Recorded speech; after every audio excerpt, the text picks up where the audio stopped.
start out, it's dusty, it's dirty, it's cloudy. When you take wood and you start working with it, it's incredibly malleable, but it has a character of its own. The art really comes into taking that top layer off and then seeing what's there. You have to find the poetry of the piece and work with the grain. Urban Reclamations is a company that attempts to draw out the beauty of the old and make it new again. The idea and concept is to go into reclaimed wood that's been used in the past out of barns, industrial areas, and repurpose them. Take old pieces of wood and make them beautiful, beautiful and functional. We have a full welding shop, full fabrication shop, full wood shop, and this is our showroom, retail, and business office as well. The cool thing about this shop is you get to kind of wander around and there's a kind of a permeable boundary between the shop and the floor. It's not this invisible process that happens behind closed doors. You get to see people working. You can interact with any of the folks on the floor. In the late 80s, my older brother and I were reclaiming some material that was set to go to the chipper, and then we'd reclaim it. It was really inspiring for me to see material that was otherwise destined to be landfill or burned. And that's what initially sparked my curiosity. Patrick mysteriously sources the lumber, and part of his magic is finding hard-to-find stuff. I really enjoy the hunt.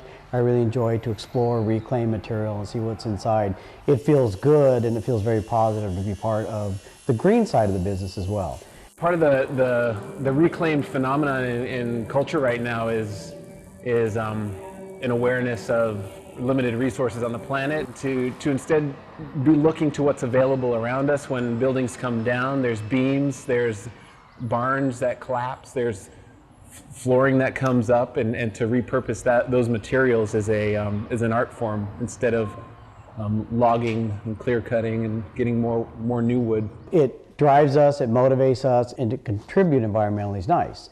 You know, how big of a footprint are we making? I don't know. I mean, we do our share of taking material out of the waste stream, but it certainly feels good.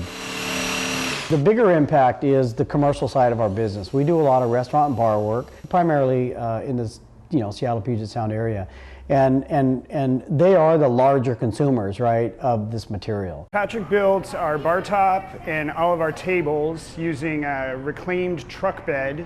This beautiful wood would have ended up in a landfill, and anything that can be repurposed, reclaimed, and reused, the more we can do that, the better. I think when you walk into a restaurant that has our DNA in it, you walk in and it feels authentic. It's a really warm and dark stain on the wood, which is it's really unique. It's got a ton of character to it. The aesthetics that Patrick has in mind is getting old wood to work with the steel.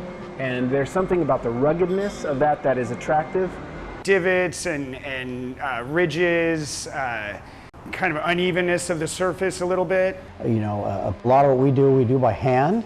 We literally will start on one end of the piece and just start working by hand, following the contour of the wood and then following the color scheme as well. Most of the work is sanding, and that is the lion's share of the elbow grease that goes into these things. A piece will come in and it'll be completely grayed and weathered and ugly to the eye, worthless to many who would look at it. Mother Nature created the wood to begin with, and then environmentally over an 80, 100-year period, it took on a different color, character, and patina. So for me, it's a canvas, really.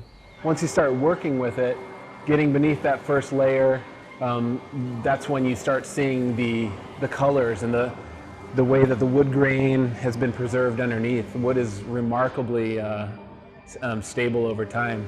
It's a work of art. It's a work of art that Mother Nature's produced, right? We look at the lumber and we try to tell the story of it. You know, each piece has its own character, has its own story to tell in a way. And it's always a surprise. Every single piece is different. You can kind of feel it when you're sitting there and running your hands over it, or, you know, eating or drinking off of it. Watch CityStream Thursday nights at 7 on the Seattle channel. Or get video on demand and podcast anytime at seattlechannel.org.